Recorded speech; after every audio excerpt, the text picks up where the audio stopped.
toujours depuis la fameuse braderie de Lille. Il est temps de s'arrêter, de faire un point sur la sécurité. J'ai à mes côtés David de la protection civile. Alors David, on se trouve à côté de la place du théâtre. Dites-nous un petit peu comment ça se passe en milieu de journée à présent.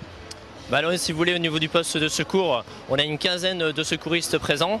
On a à disposition aussi 2 ambulances qui permettent de se déplacer assez facilement au milieu de la braderie pour prendre en charge tout type de malaise ou de personnes blessées ou agressées.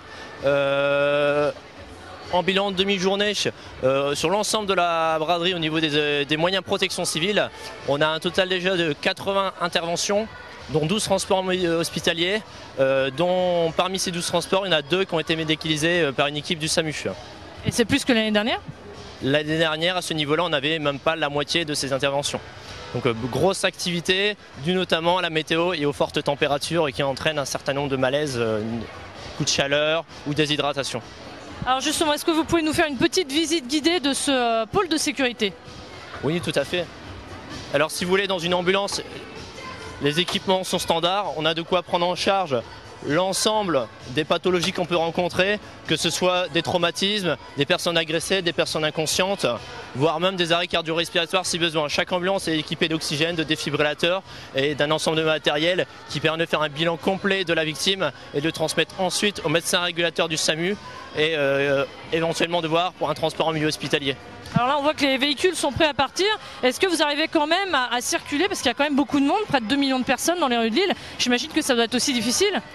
La circulation est en effet pas évidente.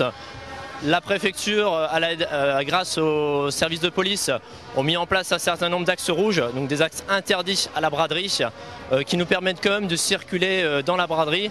Mais forcément les temps de trajet sont très rallongés et la circulation, notamment dans la rue Faidherbe, avec la population qui circule, n'est pas tout à fait évidente.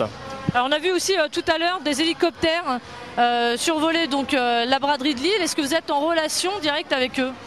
Alors si vous voulez, au niveau des services de secours, il y a une cellule en préfecture qui rassemble l'ensemble des acteurs au niveau secours sur la braderie, que ce soit les pompiers, le SAMU, les secours associatifs dont la protection civile ou les services de police et de gendarmerie. Donc là en l'occurrence sur la braderie on a un hélicoptère de la gendarmerie qui tourne en permanence et on a également l'hélicoptère des militaires de la sécurité civile qui est prépositionné et prêt à intervenir en cas de besoin. Alors je vous propose de continuer parce qu'on a vu le véhicule et derrière nous il y a une tente. Alors à quoi sert-elle ? Alors si vous voulez, sur la braderie, il y a un nombre de postes qui sont répartis sur l'ensemble du secteur de Lille avec ce qu'on appelle un poste de secours. Donc il y a au minimum une tente de soins et une ambulance prête à partir. Donc au niveau protection civile, on a un ensemble de 6 postes de secours et 7 ambulances disponibles sur le secteur, sachant que la braderie est découpée avec 2 associations de secours.